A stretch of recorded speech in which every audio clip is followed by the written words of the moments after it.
តោះបងប្អូនអរគ្នាមកវគ្គនេះការជាងវគ្គមុនកាត់ជាមួយនឹងកញ្ឆែតព្រៃរស់ណាបងប្អូនអរគ្នាមកវគ្គនេះកាត់ជាមួយនឹងកញ្ឆែតព្រៃងាប់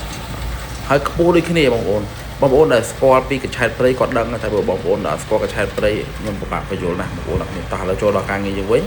សម្រាប់ម៉ាស៊ីនកំទេចស្មៅនេះបងប្អូនអរគ្នាគឺវាមានសមត្ថភាពអាចកំទេចស្មៅបានរហូតដល់កម្ពស់1ម៉ែត្រកន្លះទៅ2ម៉ែត្រហើយទូរទស្សន៍របស់វាគឺកំទេចហើយម៉ត់ជាជីកំប៉ុកដូចបងប្អូនបានឃើញអញ្ចឹងសម្រាប់ប្រភេទនេះគឺខ្នាតមុខ1ម៉ែត្របងប្អូនអរគ្នាបាទយើងតេស្តជូនបងប្អូនអរគ្នាឲ្យប្រកាសជាក្នុងចិត្តថាសម្រាប់តំណែងដែលបងប្អូនធ្វើការបញ្ជាទិញពីខាងយើងគឺដឹងតែយកទៅជោគជ័យ 100% ពីព្រោះហេតុអីគឺគ្រប់មុខតំណែងសំខាន់ទាំងអស់គឺយើងតេស្តជូនទាំងអស់បាទពីព្រោះយើងអត់ចង់ឲ្យបងប្អូនទាំងអស់គ្នាចាយលុយទៅខុសគោលដៅទេយើងតេស្តជូនបែបនេះបងប្អូនឃើញពីសមត្ថភាព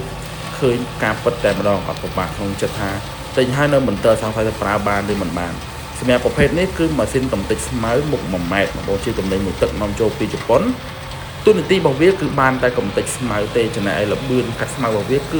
6000ជុំនៅក្នុង1នាទីអញ្ចឹងហើយបានធ្វើឲ្យស្មៅដែលវាកំទេចរួចនោះគឺម៉ត់ដូចបងប្អូនបានឃើញអញ្ចឹងណាសម្រាប់ប្រភេទនេះគឺវាអាចកាត់ស្មៅកម្ពស់ពីមួយទឹកលើដីនោះរហូតដល់កម្ពស់2ម៉ែត្រអញ្ចឹងស្មៅប្រភេទណាក៏វាកាត់បានសម្រាប់បងប្អូនដែលមានតម្រូវការជាមួយនឹងម៉ាស៊ីនកំទេចស្មៅមកទឹកជប៉ុនតើតមកបានឃ្លាំងលក់ម៉ាស៊ីនកសិកម្មគ្រប់ប្រភេទទីតាំងទំនប់កប់ស្រូវក្បែរផ្លូវភ្នំពេញលេខទំនាក់ទំនង012 781 224